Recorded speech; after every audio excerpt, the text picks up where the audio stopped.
Hi guys, this is my review for The Outer Worlds. The Outer Worlds is an RPG by Obsidian Entertainment, famous for their classic Fallout New Vegas game and others. The setting is right out of the bad sci-fi movie. Corporations are ruling a small galaxy of planets, space stations, and asteroids.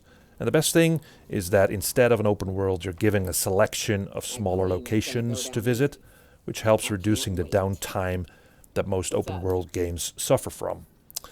The game has great atmosphere, a colorful setting. Every location looks distinct, again right out of a really bad 60s sci-fi movie.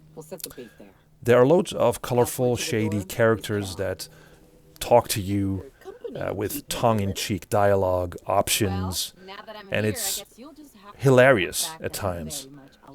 So the game doesn't take itself too seriously, which is a good thing. But it's also interesting how unoriginal the rest of the game is. And that is not necessarily a bad thing. You know, if a thing is not broken, you don't fix it. But the game doesn't really break new grounds. You get a spaceship and a crew with backstories and personal quests, which come right out of Mass Effect, really. Though after so many hours, you start to realize that the world is very stale.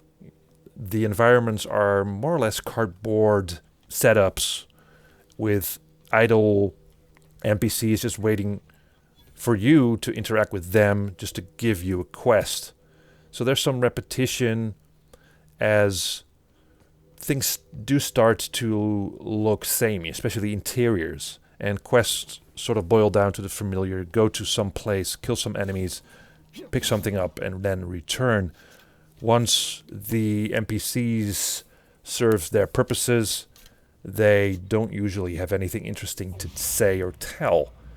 Even when I uncovered some secrets of one particular faction, I thought, well, let's see what the other factions have to say about this. But nothing really. The shooting is alright, it's fun for a while, collecting a range of different guns, but throughout the game they are pretty much the same guns that you can upgrade and modify a little bit for plus 10 damage, for instance.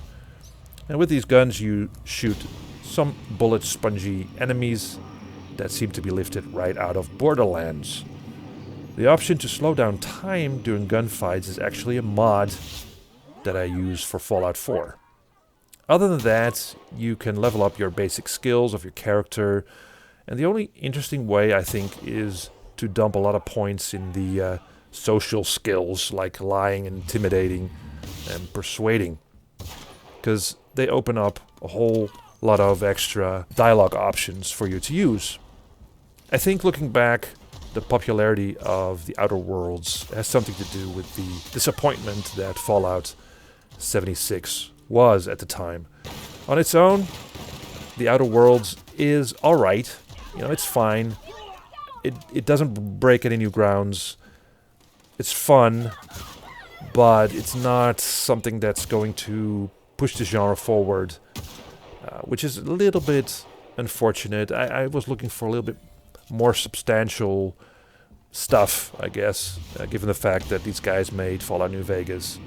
And I think, yeah, that game just had just a little bit more edginess to it, and yeah, some better writing, I think. But again, you know, overall, The Outer Worlds is fine. You'll have some fun. It's what you come to expect from more or less an RPG of the sorts, you know, like Fallout New Vegas and Skyrim, that sort of stuff. So yeah, that's what I think of The Outer Worlds. Let me know what you think. Leave comments, subscribe, and see you next time.